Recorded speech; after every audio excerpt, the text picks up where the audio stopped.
Iron Rose! Give me a second.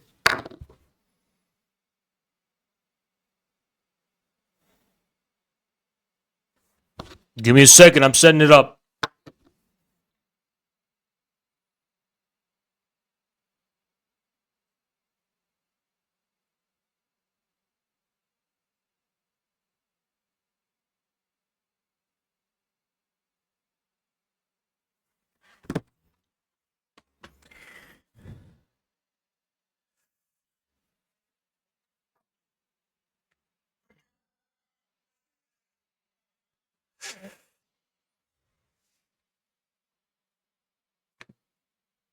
Iron Rose! Iron Rose. We talking about surveys. We talking about surveys. What's up, everybody? This is actually not the greatest. Been hitting the gym again.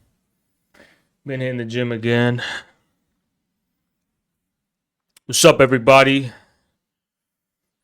How's it going? We have a lot to talk about today. A lot of interesting things. And Juzan! What's going on, Juzan? What's going on, Juzan? What's going on, Juzan? What's going on, Juzan? What's going on? So the Christmas stream is just not happening. Didn't happen. Cardi Marks, what's going on, brother? I appreciate you a lot. Appreciate you a lot. Been very busy, guys. Very, very busy. And I'm going to be busy tomorrow as well. And it's all very important stuff. And I'm looking forward to you guys hearing more about it. I'm not tired. I got full sleep yesterday, so we're gonna have a chill stream. Don't worry about it. I'm gonna finally talk about the concept, the revolutionary dynasty that I wanted to talk about last stream and I wasn't able to. Today I went on RT, and that's on Rumble. I'm gonna link it soon. I'm gonna share some of it. I look great on RT. So does everybody. I don't look the best on Jackson's cursed camera. But if you are wondering why I'm late, okay, let's talk about the worst person, Jackson. All right. So I'm not late, by the way. It's like what, 4 p.m. for you guys? Yo, Comrade Jakovich. What's going on, Jakovich? The worst guy ever, Jackson. I'm going to tell you what this guy did, all right? So this guy, Jackson, I get back from the gym, and because I'm a bum, I'm just like, yo, what's the food situation tonight? Because sometimes, like, there's just free food, Sometimes, there's just food, And, me being stingy and shit, I was just like, yo, what's the food situation? He wasn't saying any, he didn't respond, all right? So I waited quite a while, all right, before I decided that I would have to spend my own money on food.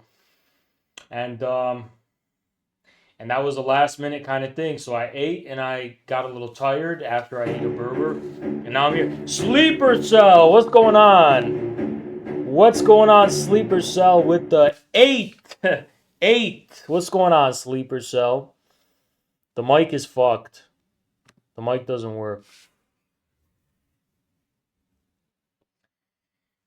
The thing is, if I tell Jackson to get back in here to give me the charger, he's gonna be like, "Bro, you're making me do everything and shit," because he just helped me fix the camera. But what a horrible situation. Hold on, I'm just gonna call him.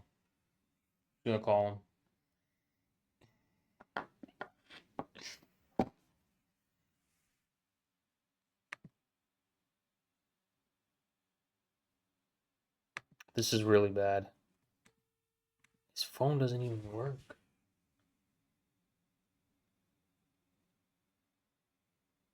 What is going on?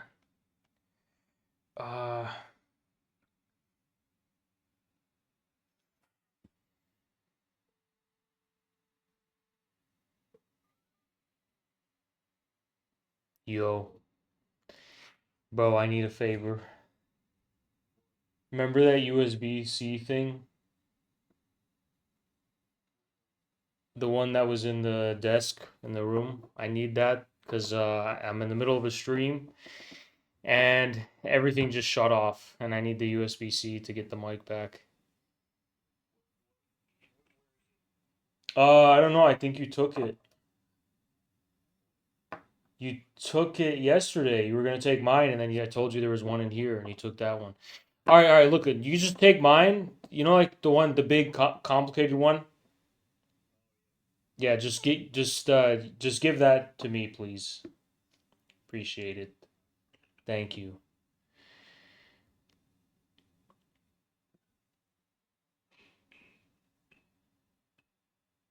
Thank you.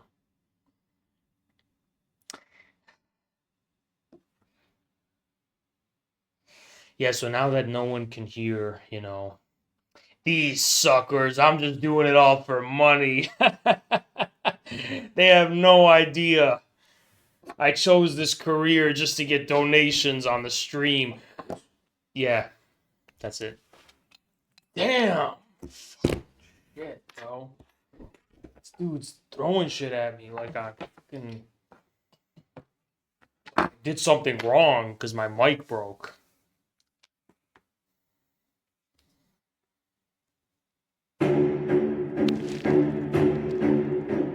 Reseo, thank you. Thank you. Where should I put the mic? Because I checked the sound quality last time and it sounded terrible. Okay, I want the sound to be nice and respectable and professional. I don't want it to be a disaster like it was before. Like last stream, it was a disaster and I didn't like it at all. I can barely hear anything, so I literally have to hold it. It's like so stupid how this works. It's like you gotta fucking. Now I look like Dr. Frankenstein or something, What is this? What is this? Look at that, guys. Look at that.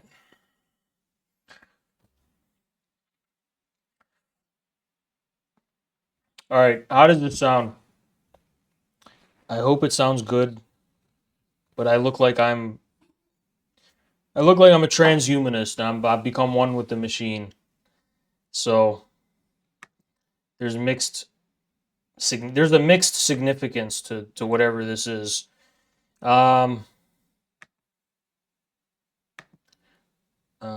Okay, what can I do with this Streamlabs desktop?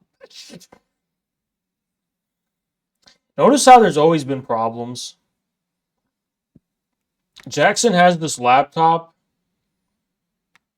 and everything is in a strange language. No, not Russian. I don't know what. It's like Polish or something. And it's a miracle that anything works at all. But here we are. Here we are. And everything works perfectly now. Now, how many of you are in the stream right now? Because that's going to determine whether or not people are getting banned. Oh, okay. Well, get in here fast. By the way, make a post on Twitter so I could share it. I didn't tweet anything today. You're welcome. I didn't tweet a thing. And why did I not make a tweet? Because I typed the ACP post on Panama, Trump's comments on Panama. I'm not going to keep beating a dead horse, but I will tell you something very interesting. I was on Dimitri Simes Jr.'s podcast today with Jackson, and we really comprehensively covered this incoming Trump administration and all the implications. We talked a little bit about Silicon Valley. We talked a little bit about the comments on Panama. We talked about some other stuff. So check that out if you want me to yap more. And I already released a statement on ACP Maine. So we're not really going to talk about that in huge detail. Okay. Now, I don't know why I'm in such a silly mood today. Probably because I finally gotten sleep. And probably because there's a gun right there, and I just am a LARPer at heart, all right? It's just literally right here. Anyway, so anyway, guys, subscribe now. Every single person who hasn't subscribed, you're not going to make it to 2025. I'm just kidding.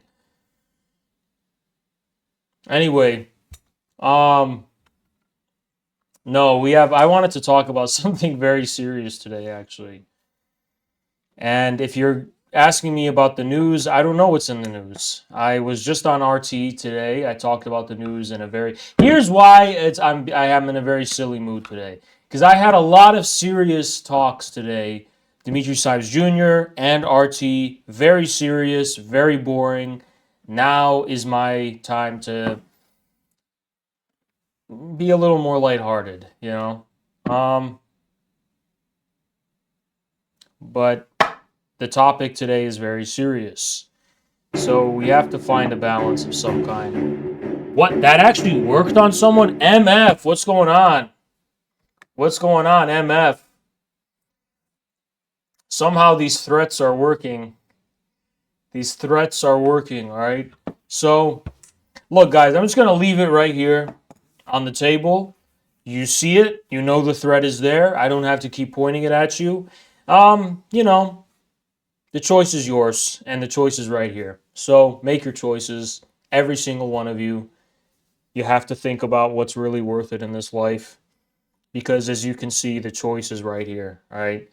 Anyway, so I have finally gotten used to Moscow because I'm starting to go to the gym now, and recent news about my personal life. And now things make more sense. Things are much more clear. I'm in my natural habitat, as you can see. And this is my new posture for the for the entire stream. Just very casually going to pose, and it's not posing, it's just how I naturally sit. As you can see, yes. Sorry. I'm actually a serious person. No, I mean, this chair actually is like. Should I show you the chair? The chair actually is like weirdly shaped where it's like doing that. So, anyway, let's talk about how there just seems to be nothing ACP can do without getting attacked for it, which is very interesting. No good deed goes unpunished, as they say. But it's okay because we are just going to be suing a lot of people. So, on that front, look, there's someone who wants to debate me. I was thinking about whether I wanted to give this attention. And then, of course, I'm going to give it attention because I accept all debate challenges. Someone wants to debate me on Twitter.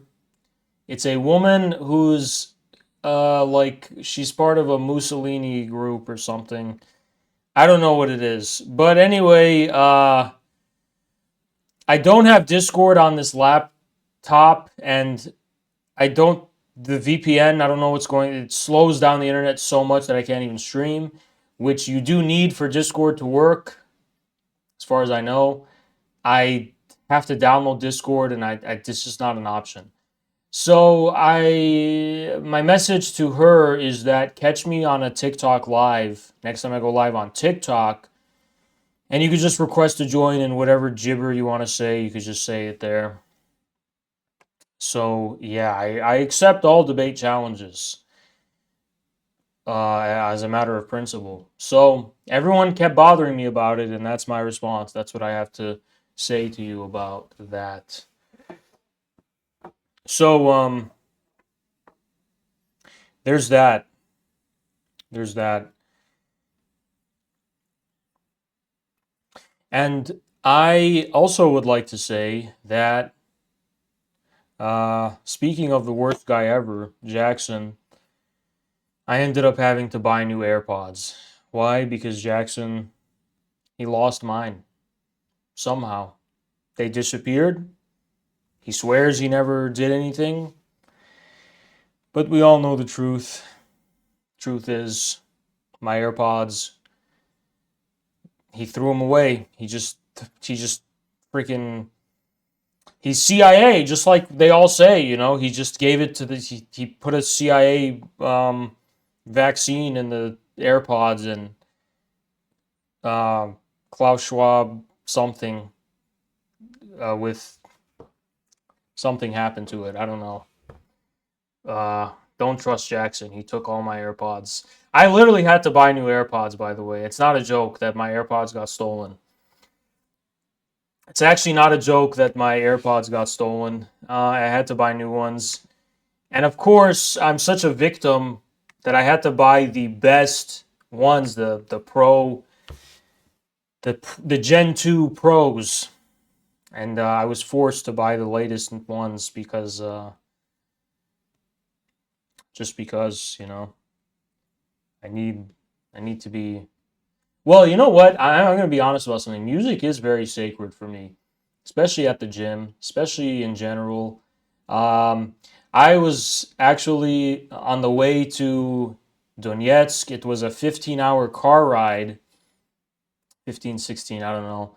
Whole time I'm plugged in listening to music. Very scenic. I'm taking it all in. Very sacred experience, and it's just a shame that something like that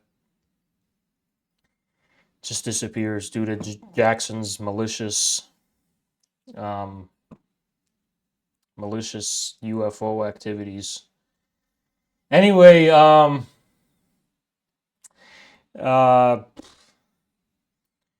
everyone, I'm very disappointed in you. I'm very disappointed in you because I announced the launch of a new idea, which is called the Revolutionary Dynasty. And what? Nobody cares? Nobody cares about memes anymore? And it's just, I guess it's not taking off and you don't get it. So I want to take this opportunity, this stream, to explain to you what that is. And it is something serious, but I'm just not in a very serious mood, conveniently, I know. Okay, well, we're not going to spend too much time, but I am going to explain this to you, and I want you to listen very, very carefully and attentively. And AirPods cause ear cancer. 10, can you just calm down? Like, what is this? What is this, like? Everything fucking has to cause something, right? It's gotta, everything does something, right? Like this causes hand cancer or something, right? Chill, man. Jesus Christ, you know. Anyway, um,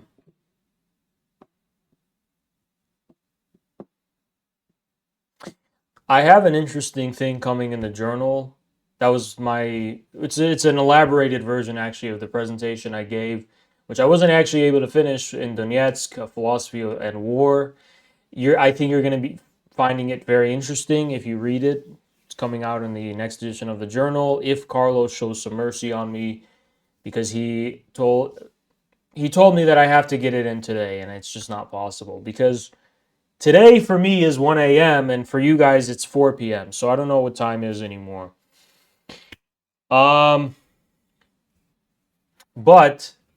I don't know, guys. I'm trying to think of a clever way to segue into this topic, and I can't. I'm just going to get straight up right into it.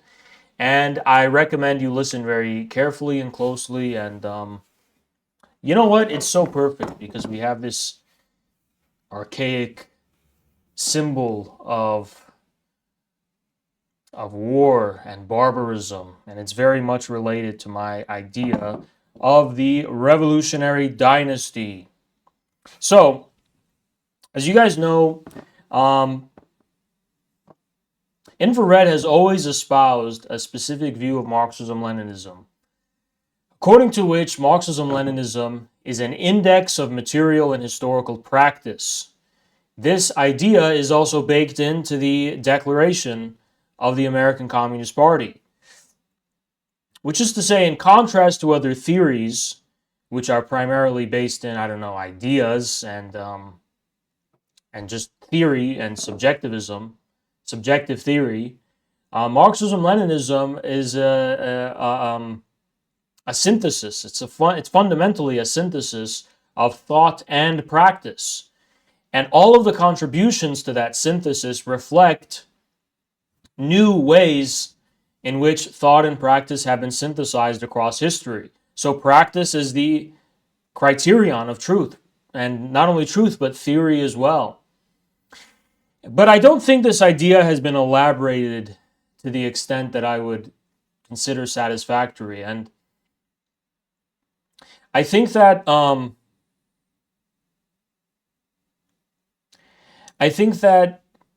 in terms of understanding that lineage of Marxism-Leninism and the five heads as a dynasty, I think it's actually pretty helpful in terms of clarifying exactly what we're talking about when we're talking about what Marxism-Leninism is in contradistinction to a subjective theory, right? To say that Marxism-Leninism is comprised of a revolutionary dynasty, or that it is a revolutionary dynasty, first of all, connotes political authority and authority in general. Dynasties obviously have the connotation of rulers, right? Rulers of polities and states and state authorities. And that is what Marxism-Leninism is. It's a dynasty. It's a revolutionary dynasty. And I think the concept of the revolutionary dynasty isn't even just reducible to Marxism-Leninism at that point. There is an incredible degree of flexibility as far as what can be included in this idea and in this concept. The 1979 Iranian Revolution forms a part of the revolutionary dynasty of world history. The Cuban Revolution does, and all the other revolutions in the post-war period, as well as many non-Marxist, socialist kind of revolutions that have happened in Latin America, such as the Mexican Revolution, or the, I believe it was in Nicaragua, the Revolution of Sandino. I may be getting that completely wrong. Am I right or wrong about that? Sandino. What is it?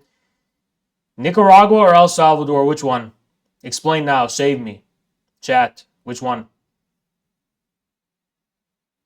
I was right? Nicaragua. Thank you. I doubt myself because I'm that humble.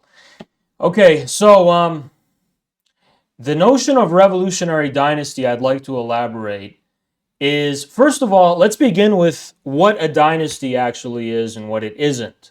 So most people view dynasties as just direct blood lineages of rulers, a ruling family, a lineage bound by blood, biologically, by blood, with a family name and so on and so on, and that's what constitutes a dynasty. Dynastic rule it's interesting because it has a connotation of time.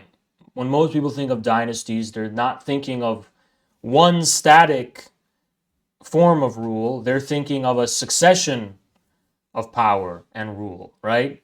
A specific chronology of state authority and supreme authority in general. And the element of temporality is what I find very interesting in that word dynasty, which is not, it's not present in all the other kinds of words that describe state power throughout history. But I think what a lot of people don't understand is that the blood lineage was always something symbolic. It was never actually literal. Just like the institution of monarchy incarnated in a person is fundamentally something symbolic. It's representative. It's not directly, one ruler, one pharaoh is not literally the the pharaoh, right? They represent the central and supreme authority of the state. And that is incarnated in an individual. Why? Because for the same reason that there's a mythology, not only of the state, but in the mythological religions and so on. Why the heavens and the heavenly bodies and stars need to be represented as personalities? Because the personification of the state in people and in persons um, gives it the necessary subjective dimension to properly be a receptacle of a relationship between individuals and their collective existence. And in order for that collective existence to reciprocate recognition back to individuals, it has to be personified. It has to be attributed with the qualities of personality and personhood, right? But monarchy itself is not about the rule of a person or an individual necessarily. Monarchical power is a form of supreme and irreducible and absolute power, which is not divisible in any kind of relationship between individuals or institution created thereof. It's elevated supremely above any kind of relationship between people and between individuals. And that's what gives it its significance, not necessarily the fact that it's the rule of one person. So, the logic of proletarian dictatorship, for example, can be understood to be monarchical. Because although, and this is what makes it very interesting, communist parties do have an internal mechanism of, mediating and reflecting the will of different individuals, as the party itself stands in relation to the whole of society, it is a monarchical power.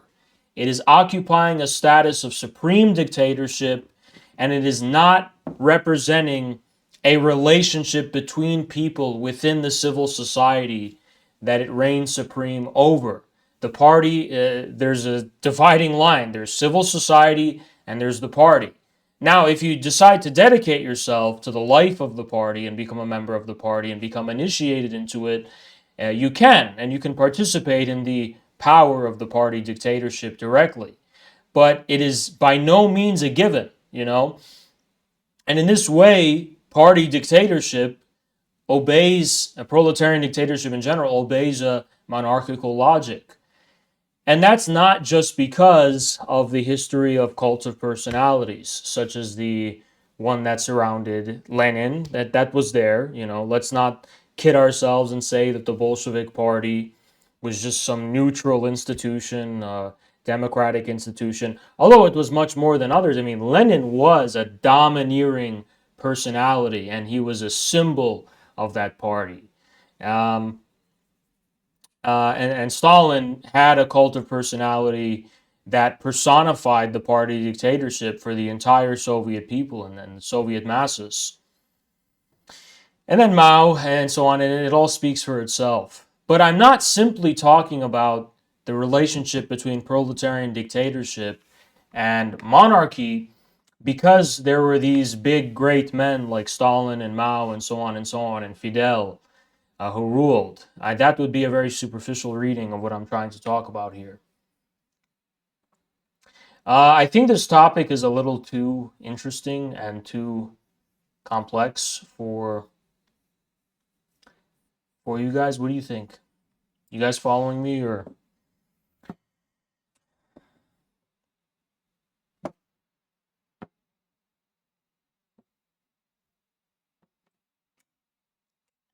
Okay. Good. Good. Good. Good. Okay, so to continue, the question of dynastic succession is always something of importance for the state, for the history and tradition of any state. And I think that oftentimes people reduce dynastic succession to the immediate succession.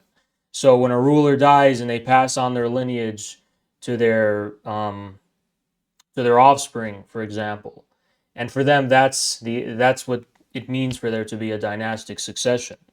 But if you actually study the history of the Bronze Age and the rise of institutions of monarchy and so on throughout history, you'll find a very interesting and curious phenomena where princes and rulers will claim to be part of the lineage of of great leaders and figures historically by blood, by the way, and there's no basis for it. Not simply in the Bronze Age. For example, Tamerlane claimed to descend from the lineage of Genghis Khan, and claimed to be the reincarnation of Ali, right? So these are different ways in which the logic of dynastic succession can manifest itself throughout history, which is not necessarily directly by blood, by lineage of blood.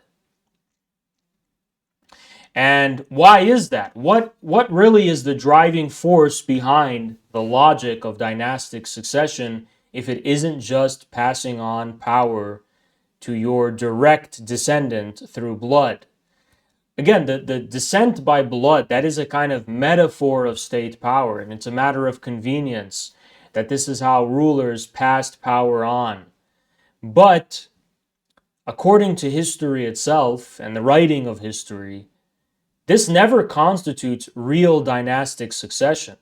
Real dynastic succession is something akin to Julius Caesar claiming the mantle of Alexander the Great, right? Something more akin to princes and rulers who, in the Odyssey within which they ascend and rise to power, seems to evoke the memory of previous great historical transformative events that had up until then kind of lied dormant, right? And I think that's a very important thing to bear in mind when it comes to dynastic succession, is what we're really talking about is the succession of history itself. But simultaneously, and paradoxically, if you will, the dynastic succession of history is always seemingly the return of the same essence. Wherever a great historical transformation occurs, there occurs also a resurrection of the essence of history itself as one essence. So there may be changes and qualitative change in history, but this is not the cumulative addition of so many distinct qualities and attributes and features. It's the development of one thing across time. And that one thing takes different forms, but the content is seemingly the same because it's the development of the same thing. And what that thing is precisely, well, Hegel called it the Weltgeist, the spirit of the world, the world spirit, you know. And of course, such a concept does not really have a clear materialist correlate in Marxism besides humanity itself and the human. But the figure of the human within Marxism has always been clouded with ambiguity, not because of Marx. Marx was very clear about what he meant, but because of the ways in which people interpreted Marx and his humanism. Is the human just the corporeal human being, the physical, tangible organism that is called a human being, or is there something more, right?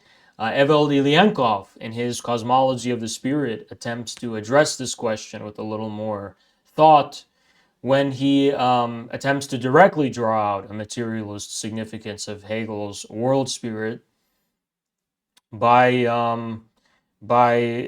asking the basic question of what are the cosmological implications of the emergence of one of the things we understand as unique to human beings is consciousness, right? How do human beings or thinking beings in general emerge from the non-thinking state of matter and reality of matter?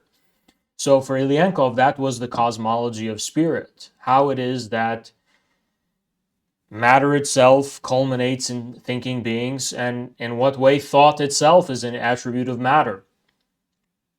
And by the way, in the Soviet period, such questions were probably partially responsible for the fascination by the KGB and so on with psi particles and panpsychism and this notion that you know that the world of thought and consciousness permeates material reality itself somehow. I'm not saying I agree with that myself. I'm just saying it raises the interesting questions, right, about what is the essence of history? What is it culminating into? What characterizes its real development? And of course, it seems to be a clear answer with the materialist um, reading of history, which is that it's the production and reproduction of human beings, right? But the ambiguity lies with the question of what is the essence of humanity itself. It's the same question as what is the essence of history, right? And I don't think that is all very clear. I think to reduce the essence of human beings to empirical human beings is not very justified, right? Because human beings clearly had not always existed, and clearly they had to have arisen from a non-human state of matter, and that probably is what contains the key of what humanity is. And Engels, by the way, offers some hints as far as this question, and Engels makes it clear that it's the emergence of sociality, right? And it's the emergence of uh, social existence that delineates the ascent of man from the animal kingdom. So what is that? What is this social existence of humanity? What does it refer to? So I'm talking about this because I want to communicate very clearly that when I'm talking about revolutionary dynasty, I'm not. I want this to be understood as having ontological implications. That this is not just some um, slogan or political project. It's a way of thinking about the ontological significance of history and revolutions and Marxism-Leninism itself, right? In any case, when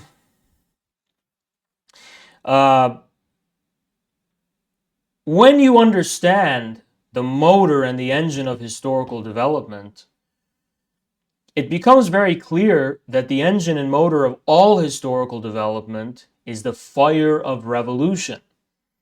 And it's the fire of revolution that gives rise to the various positive determinations which, in a given non-revolutionary period, people mistaken to themselves be the driving force of history. For example, some people might try to attribute to the Russian Revolution some peculiarities of the Russian national psyche and Russian national existence in general. But positive national existence is itself a part of the dialectic of revolutionary fire. It doesn't itself have any substance. It's not rooted in blood. It's not rooted in a gene or some kind of atom or some kind of metaphysical substance that exists somewhere. It is a determination as a dialectical relationship, right? A specific instantiation of the unity of opposites.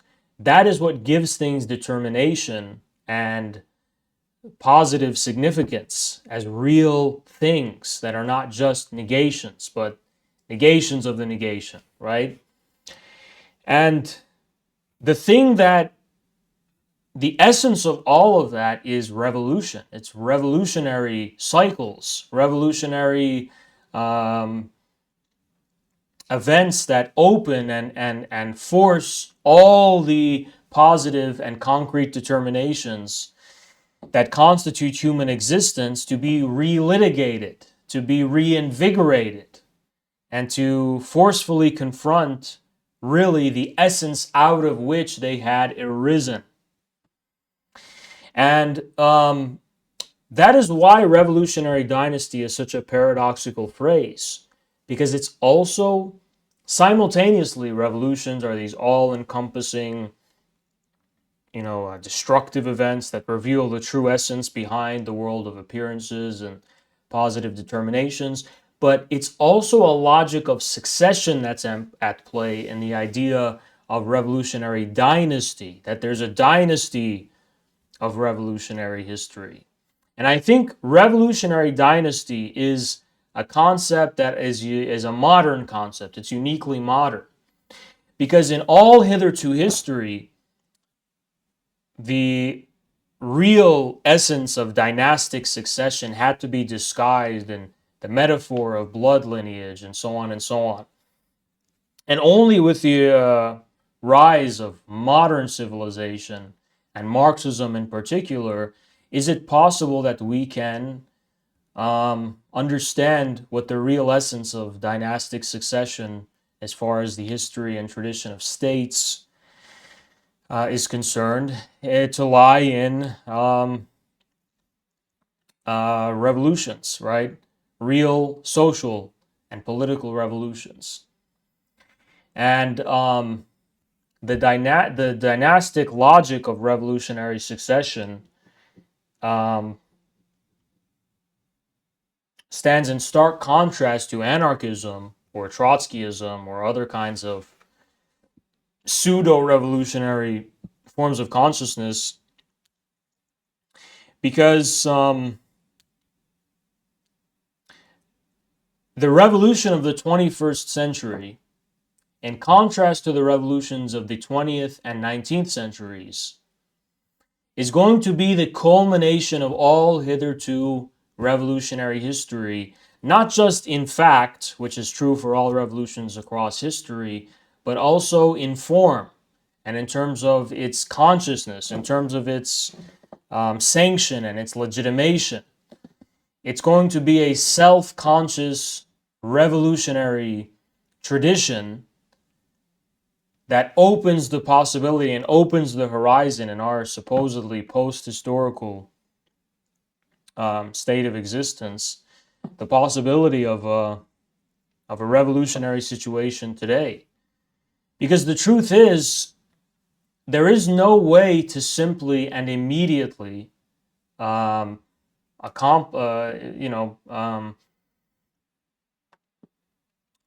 impose a revolutionary situation upon the 21st century. The logic of modernity, and remember what modernity actually means. It's immediacy, it's the nowness, right? Modernity has accelerated to such a point where modern political action is actually no longer possible. All political action requires such a profound degree of meticulous planning and having the sanction and legitimation of traditions, right? Authoritative traditions. I mean, the American Communist Party wasn't created from scratch. It has the power and authority that it does because we are the heirs of the Communist Party USA and the lineage and history of the communist movement in the United States in general. And that's not for nothing. Marx was famous for saying that the dead of past generations and traditions weighs on the living like a nightmare. But the immediacy of modern revolution happened after Marx and happened before our time. So we are living in a state of after 1917, after the Paris Commune, after the revolutions, the proletarian revolutions. Anyone who's sitting here waiting for the big moment of proletarian revolution on the basis of this crude and vulgar reading of Marx doesn't understand that the proletarian revolution happened in 1917. And by the way, it was only possible because of decades and decades and decades of patient, disciplined organization based in a patriarchal, I don't mean it in a like a gender sense. I mean in like a successive authority, like a biblical sense or something. Like a church sense, the Bolshevik Party got its legitimation from tradition, the tradition of the Paris Commune, the tradition of the Second International, and so on and so on. And that is what made the proletarian revolution possible. So even that revolution obeyed and followed the logic of tradition. The modern revolution, to be frank, was the French Revolution. And by the way, I think people also misunderstand Marx because it's not about losing any connection to the traditions of the past. That wasn't the meaning of what Marx was trying to say, actually. What Marx was actually trying to say is that there wasn't actually this connection with the past, but there was a pageantry with respect to past traditions. Sunder, thank you so much. Appreciate you so much, bro. Thank you.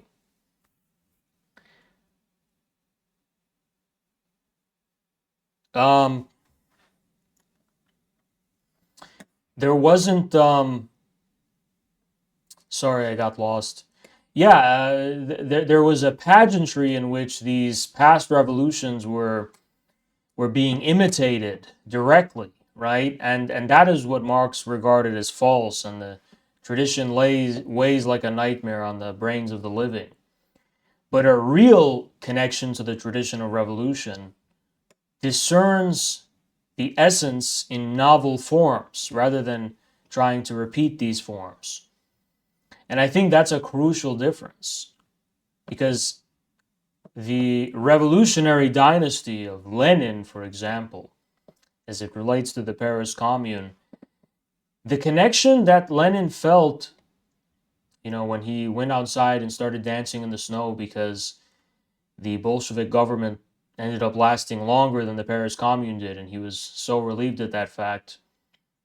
Such connections are not based in a worship of the dead and static forms of the past. It's rooted in an awareness of the living flame of revolutionary history itself. And it's rooted in a connection that is actually concrete, right? A concrete culmination of praxeological experience. I hate that word praxeological because it's a Mises thing, but I just mean it in the sense of praxis, as Marx meant it, the unity of thought and practice, right? And in that sense, there is a profound difference. So no one should be allergic to this idea of a revolutionary tradition. So, okay, guys, I can see that interest in this topic is not very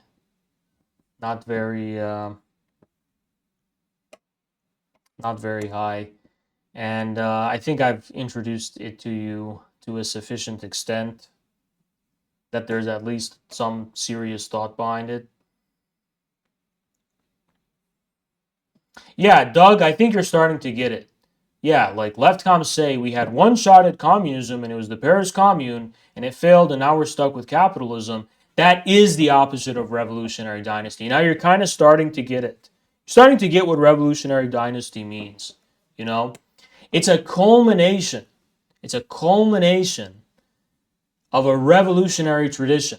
It is a revolutionary tradition. It's the logic of dynastic succession as it's applied to the living praxis of revolutionary history, right? And yes, it's exactly the opposite. There's never just one shot because even a real failure is part of, even the failure of revolutions are part of the dynasty of revolution. Why? Because they point to, they have lessons to learn from. They help define what is and isn't possible with respect to revolutionary events.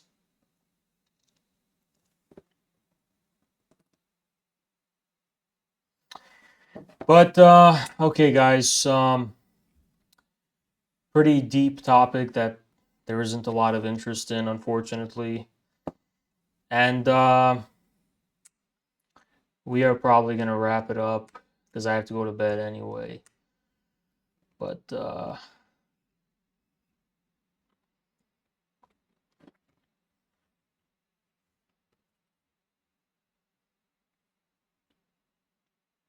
guess the takeaway you should get from this is that the real logic behind dynastic succession is the succession of history itself. And the succession of history takes the form of revolutions, quite literally.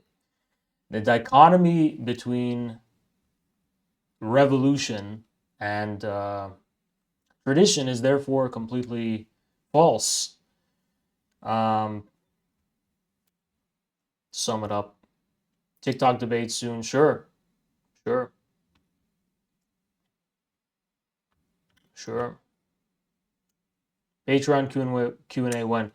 Soon. Soon. Soon. Do not worry. Very soon. Okay, guys. Guys, how are the times? Because I'm noticing that there's a lot more. It seems like these times are too early, or what's going on? You guys have work? Maybe. A lot of you on the West Coast, I know, have work at this time. But I know that ideally it's like 6, 7 p.m., 8 p.m. It's not possible in Moscow. So we need to come up with a solution to this to actually be able to stream at good times. 2 p.m., yeah. This time is fantastic. Well, for you, because you're here, right? But for others, it may not be true. Just tweet out, yeah. Most people still with family. No! Abandon your families and give your money to me. With whatever you were going to buy your grandma, you should give it to me instead. All your relatives. I'm your true family. Big brother. This is a cult. And you know, look, I'm not gonna start a pity party for me. But you know, I got no gifts for Christmas. I really got no gifts for Christmas. You know what I got for Christmas? Nothing. Literally nothing. So everyone should feel bad for me. We gave you subs for Christmas. True. That's true. You guys are the only people who gave me a Christmas gift. I gave you 10 subs for Christmas. Well, okay, I said thank you, you know. Lots of subs. But, you know, wouldn't hurt if, you know, wouldn't hurt if there was like a more sentimental type of gift. Maybe a song or something, poem, a drawing, something handmade with effort and soul put into it. I don't know. I don't know. I'm just kidding. I don't give a fuck.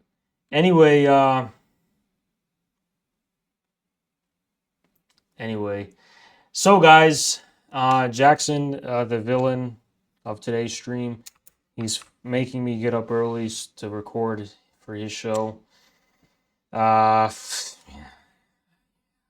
Blame him for the stream ending, literally. All right, well, Anyway, guys, I will be seeing you later. One of these days, I want to stream for 2 hours like I usually do instead of 1 hour. Yo, Renicio with the 10. No way. With the 10. That is what I'm talking about. I think you guys actually covered my AirPods this stream. I think you actually fully paid for my AirPods. So thank you. Thank you for allowing me to listen to music in peace.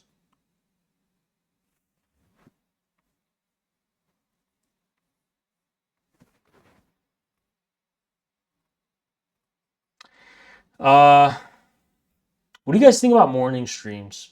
Like 10 a.m.? Because that'd be very good for me. If I could stream at like 10 a.m., that'd be perfect. 9 a.m. No, I could stream at 8 a.m., that'd be perfect. Oh, 8 a.m. would be perfection, but you guys are a bunch of freaking degenerates. I know you don't wake up that early. I'm just kidding. I'm the biggest hypocrite. I don't wake up. I wake up really late. I'm back in the USA. Mornings? You guys want mornings? 10 is perfect. 10. I'm gonna try, all right? No, I'm not gonna try. I'll do it. I'll try it on TikTok to test it out tomorrow. Wait, tomorrow? No, I'm gonna be busy with shit. We'll see, okay? Can we get the RFK voice? No, we can't get the RFK voice, and we're really gonna like right now, because you can't even hear the RFK voice. You know, that's the thing. It's like not necessarily something you're supposed to hear, and yeah, anyway, guys.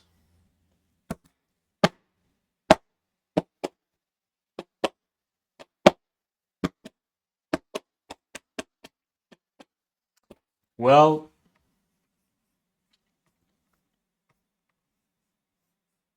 everyone ping Jackson in the Discord and just be very angry and say, why did you make him end the stream? Everyone ping Jackson in Discord. Just demand explanation for why I had to end the stream so early.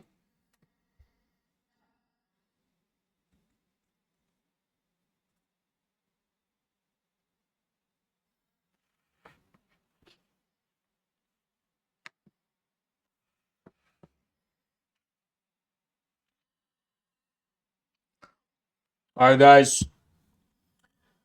I'll see you tomorrow or something. Something. Definitely something. Did that weird fashionista show to the debate? No. Not that they could have, because I don't even have Discord on the laptop. But I said my next TikTok stream, they can come on TikTok. Okay? And some people, you know, they just want to talk to me very badly. And I don't blame them. I'm very interesting to talk to. Such as that one debate where I revealed the truth about the metaphysics of politics. And all I had to do was constantly say one word, authority. It was the equivalent of a Harvard lecture. No, Harvard's nothing. It was the equivalent of a top, you know, just top line type of shit, you know. Anyway, guys, TikTok when? I would do a TikTok right after the stream ends. Again, ping Jackson and blame him. Don't blame me. Don't blame me. I'm the good guy. Anyway, wow. I kind of want to get back to my studio. One's if you want me to get back to my studio. One's if you miss the old streams as they used to exist. The old ways.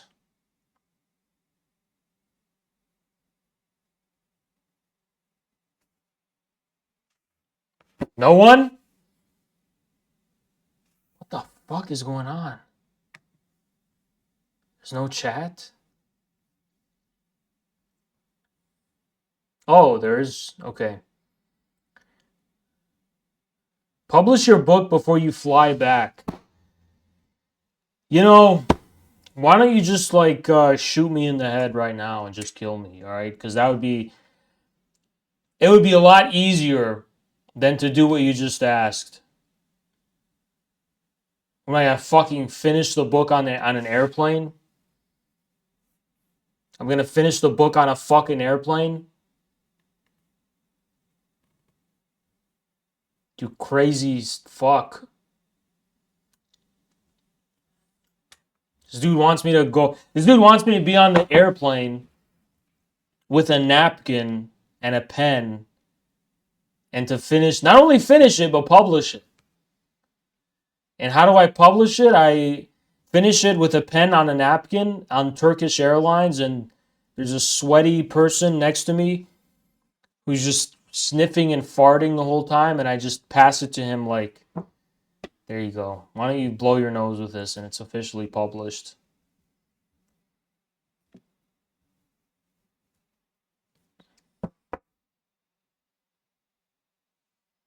Okay, guys, we're signing off. Okay, goodbye.